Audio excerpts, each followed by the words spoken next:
স্বাগতম আরও একবার ইসলামের দাওয়াত ইউটিউব চ্যানেল থেকে। আমি আলেমা সকিনা বেগম। আমার কথা শুনবার জন্য আপনাদেরকে আমন্ত্রণ জানাচ্ছি। আজকে আমি দৈনন্দিন জীবন নিয়ে আপনাদের অনুরোধের ২০টি প্রশ্ন ও উত্তর তুলে ধরব।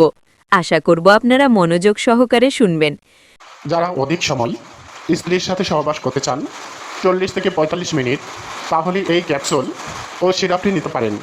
জিনসান সিরাপ ও ক্যাপসুল, তাই দেরি না করে এখনই অর্ডার করুন। যারা অধিক সময় স্ত্রীর সাথে সহবাস করতে চান ৪০ থেকে ৪৫ মিনিট, তাহলে এই ক্যাপসুল ও সিরাপটি নিতে পারেন। জিনসান সিরাপ ও ক্যাপসুল, তাই দেরি না করে এখনই অর্ডার করুন। হতে পারে আপনার মনের প্রশ্নের উত্তর পেয়ে যেতে পারেন। আমি আর ভূমিকা না করে সরাসরি মূল ভিডিওতে চলে যাচ্ছি। বিসমিল্লা বলিয়া আল্লাহর নাম মুখে লইয়া আমি ভিডিওটি শুরু করলাম। নবীর দরুদ পাঠ করিয়া নবীর পায়ে চুম্বন খাইয়া আমি ভিডিওটি শুরু করলাম।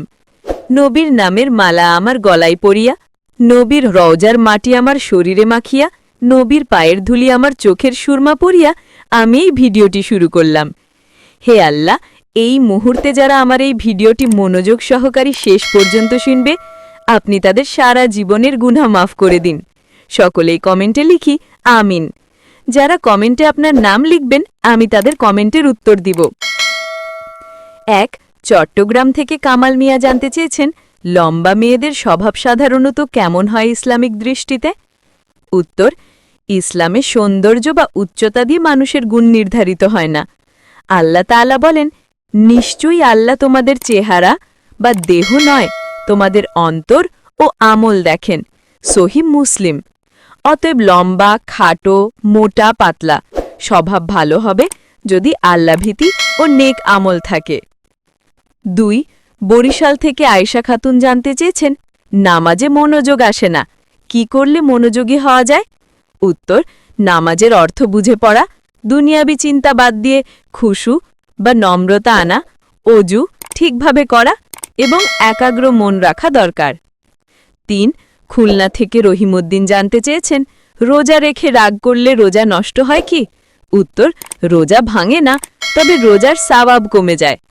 রসুল সাল্লাল্লাহু আলাইহি ওয়াসাল্লাম বলেছেন, রোজা শুধু খাওয়া দাওয়া থেকে বিরত থাকা নয়, বরং অসৎ কথা ও কাজ থেকেও বিরত থাকা। ৪. সিলেট থেকে নূরজাহান বেগম জানতে চেয়েছেন, শিশুকে ইসলাম শেখানো কখন থেকে শুরু করা উচিত? উত্তর: শিশু কথা বলা শুরু করলেই আল্লাহর নাম শেখানো যায়। ধীরে ধীরে নামাজ, দোয়া ও আখলাক শেখাতে হবে। ৫. রাজশাহী থেকে মোহাম্মদ তৌহিদ জানতে চেয়েছেন, মোবাইল দিয়ে কোরআন পড়লে কি সওয়াব পাওয়া যায়? হ্যাঁ, মনোযোগ সহকারে পড়লে একই সওয়াব পাওয়া যায়, তবে পর্দায় অপবিত্রতা না থাকা ও অজু থাকা উত্তম। ৬. নারায়ণগঞ্জ থেকে সুমাইয়া পারভিন জানতে চেয়েছেন, হিজাব না করলে কি নামাজ কবুল হবে না? উত্তর: নামাজ আলাদাভাবে কবুল হতে পারে, কিন্তু হিজাবও ফরজ। একজন নারী হিজাব না করলে গুনাহ হবে, তবে নামাজ পড়া বন্ধ করা যাবে না। ৭. কুমিল্লা থেকে রাশেদ মিয়া জানতে চেয়েছেন, স্বপ্নে রসুলকে দেখলে কি তা সত্যি?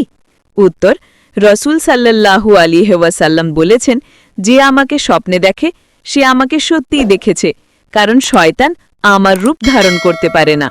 সহিহ বুখারী। ৮. গাজীপুর থেকে রুবিনা সুলতানা জানতে চেয়েছেন, প্রতিদিন দান করলে রিজিক বাড়ে কি? হ্যাঁ, রসুল সাল্লাল্লাহু আলাইহি ওয়াসাল্লাম বলেছেন, দান করলে সম্পদ কমে না, আল্লাহ তাআলা দানকারীর রিজিক বরকতময় করেন। ৯. নোয়াখালী থেকে আজহারুল ইসলাম জানতে চেয়েছেন, গান শোনা কি হারাম?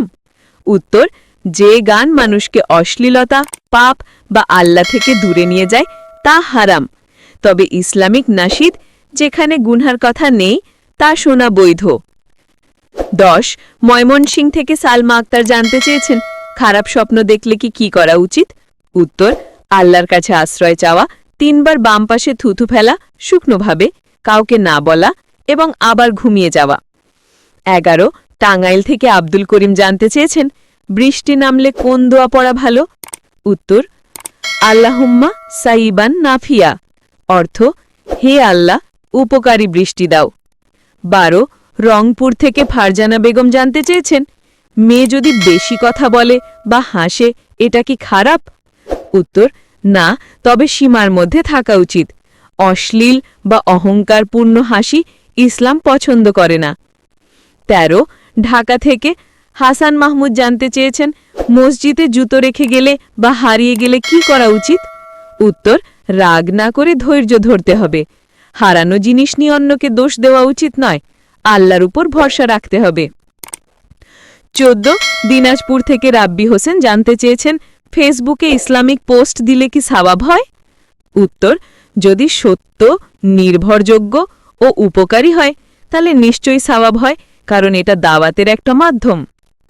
১৫ ব্রাহ্মণবাড়িয়া থেকে নাসরিন আক্তার জানতে চেয়েছেন, মায়ের জন্য দোয়া করলে কি তাকে জান্নাতে সাহায্য করা যায়? হ্যাঁ, সন্তানের দোয়া মৃত পিতামাতার জন্য আল্লাহ কবুল করেন, এটা সাদকায়ে জারিয়ার অন্তর্ভুক্ত। ১৬ টোকিও জাপান থেকে হাফিজ আহমেদ জানতে চেয়েছেন, বিদেশে একা থাকলে কিভাবে ইসলাম চর্চা করা উচিত?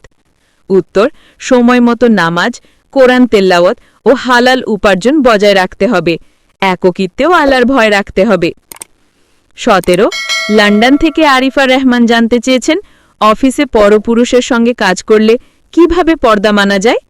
উত্তর, শালীন পোশাক, চোখ নিচু রাখা, প্রয়োজন ছাড়া কথা না বলা, এগুলোই পর্দার অংশ। ১৮ সৌদি আরব থেকে সাইফুল ইসলাম জানতে চেয়েছেন, রাতে দেরি করে ঘুমালে ফজর নামাজ কিভাবে সময় মতো পড়া যায়? উত্তর, ঘুমানোর আগে নিয়ত করে রাখা, অ্যালার্ম সেট করা ও ফজরের গুরুত্ব হৃদয় রাখা, এগুলো করলে সময় মতো ওঠা সহজ হয়। ১৯ কাতার থেকে মুনমুন জান্নাত জানতে চেয়েছেন, বিয়ের পর মেয়েকে কি স্বামীর সব কথা মানতেই হবে? উত্তর, যদি তা আল্লাহর অবাধ্যতা না হয় তবে স্বামীর কথা মানা স্ত্রীর দায়িত্ব, তবে স্বামীও ন্যায়পরায়ণ হতে হবে। ২০ যুক্তরাষ্ট্র থেকে রিদওয়ান হোসেন জানতে চেয়েছেন, একজন মুসলমানের জীবনের মূল উদ্দেশ্য কি হওয়া উচিত? উত্তর, আল্লাহর সন্তুষ্টি অর্জন করা ও জান্নাত লাভ করা। দুনিয়া শুধু পরীক্ষার জায়গা।